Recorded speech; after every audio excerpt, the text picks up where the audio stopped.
4 বছরের শিশু কন্যাকে যৌন নির্যাতনের অভিযোগে উত্তাল হুগলির তারকেশ্বর। 8ই নভেম্বর শনিবার ভোরে তারকেশ্বর স্টেশন সংলগ্ন এলাকায় আশ্রয় নেওয়া একটি পরিবারের 4 বছরের শিশু কন্যাকে ঘুমন্ত অবস্থায় তুলে নিয়ে যাওয়া হয় বলে অভিযোগ। পরে তাকে রক্তাক্ত অবস্থায় একটি ড্রেন থেকে উদ্ধার করা হয়। পরিবার ও স্থানীয় সূত্রে জানা গিয়েছে, ভোর থেকে খুঁজে পাওয়া যাচ্ছিল না শিশুটিকে।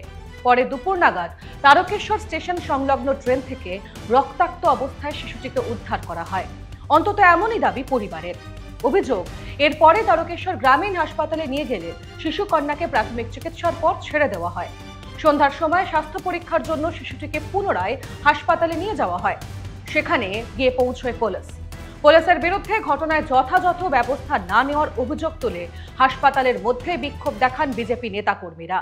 পশ্চিমবঙ্গের মধ্যে আমাদের তারকেশ্বরে একটা বাচ্চা শিশু এইভাবে তার ওপর যে অত্যাচার করা হয়েছে, তার ওপর যৌন নিগ্রহ করা হয়েছে, এখনো পর্যন্ত তার ব্লিডিং হচ্ছে।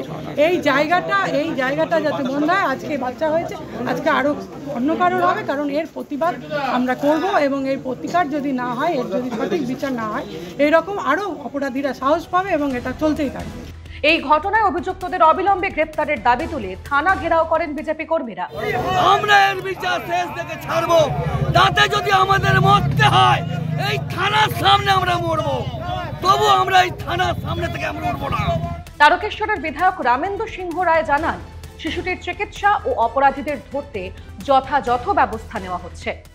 আমি আমাদের লোকাল পুলিশ স্টেশনকে বলেছি ওর পরিচিত কাউকে দিয়ে একটা কমপ্লেন নিতে এবং তদন্ত করতে, তারপর মেডিকেল টেস্টে কি আসে সেটা দেখে এর উপযুক্ত ব্যবস্থা নেওয়ার। কিন্তু জুরিডিকশনটা যে জায়গাতে শুয়েছিল, যে জায়গা থেকে সে অপহৃত হয়েছে, সেটা সম্পূর্ণরূপে রেলের জায়গা এবং এটা আরপিএফ এর জুরিডিকশনের মধ্যে পড়ে। হুগলি জেলা গ্রামীণ পুলিশ সূত্রে জানা গিয়েছে, পরিবারের পক্ষ থেকে অভিযোগ দায়ের হয়েছে।